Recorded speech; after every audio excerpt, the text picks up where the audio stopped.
नागपूरचा वसुली अधिकारी पुण्यात त्यांनी येऊन बसवला. दुसरं काय होणार? स्वारगेट प्रकरणावरून विजय वडेट्टीवारांचा खळबळजनक आरोप. पुणे शहराच्या मध्यवर्ती भागातील स्वारगेट बस स्थानकात 26 वर्षीय तरुणीवर झालेल्या अत्याचारानंतर पुण्यासह राज्यातील महिलांच्या सुरक्षेचा प्रश्न पुन्हा एकदा ऐरणीवर आला आहे.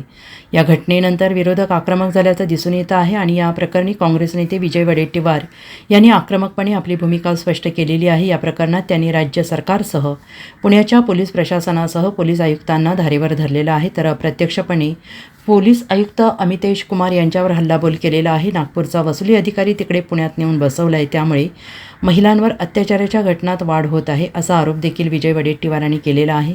स्वारगेट बस डेपोमध्ये झालेली घटनेची जबाबदारी सरकार आणि एसटीने स्वीकारली पाहिजे, कारण घटना घडली तेव्हा तिथे असलेली यंत्रणा काय करत होती?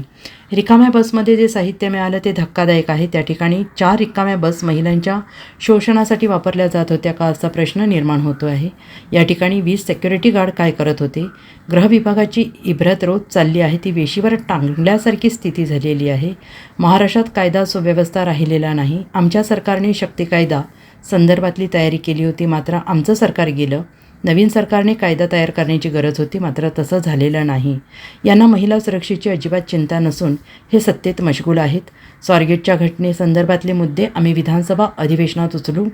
गृह विभागाचा आणि कायद्याचा धाक राहिला आहे की नाही, असा प्रश्न निर्माण होतो, असंही विजय वडेट्टीवार यांनी म्हटलेलं आहे. नाही, पुण्याच्या स्वारगेट बस डेपोमध्ये झालेली घटना ही पूर्णतः मला वाटतं की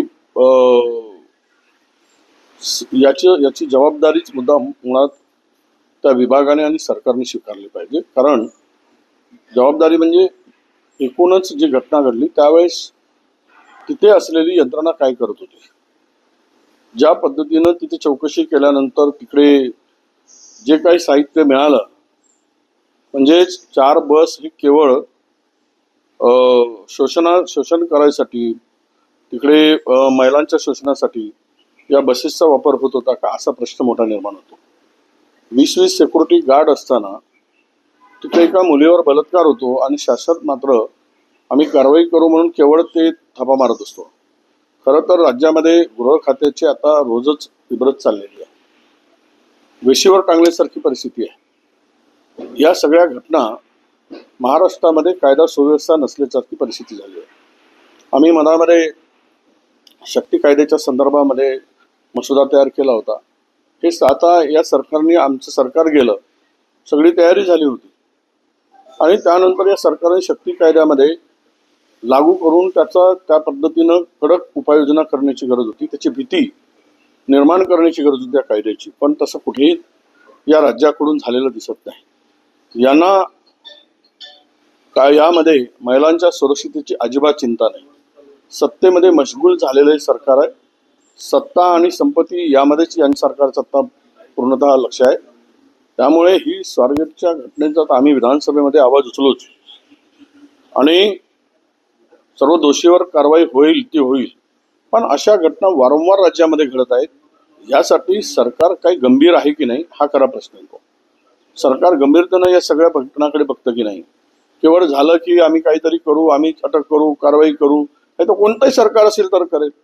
पण ज्या पद्धतीने या घटनामध्ये वाढ होत चालली, महिलांच्या शोषणामध्ये वाढ होत चालली, बलात्कारामध्ये वाढ होत चालली, अत्याचारामध्ये वाढ होत चालली, पॉस्कोच्या केसेसमध्ये वाढ होत चालली, त्यामुळे सरकार म्हणून काही कडक भूमिका स्वीकारणार की नाही, की सरकार म्हणून त्यांची जबाबदारी आहे की नाही, हा खरा प्रश्न येतो. म्हणून सरकारला आमचा शेवटचा असा इशारा आहे की तुम्हाला गृह खात्यामध्ये जे काही आता हे चाललेलं आहे, हा कायद्याचा राहिलेला नाही राज्यामध्ये, आणि त्याबरोबरच त्याच्या पलीकडे जाऊन या राज्यामध्ये एकूणच आत्ताची राजकीय परिस्थिती जी काही निर्माण झाली, त्यामुळेच गुन्हेगारांना अभय असल्यासारखं वाटतं. Bureau report, SBN Marathi.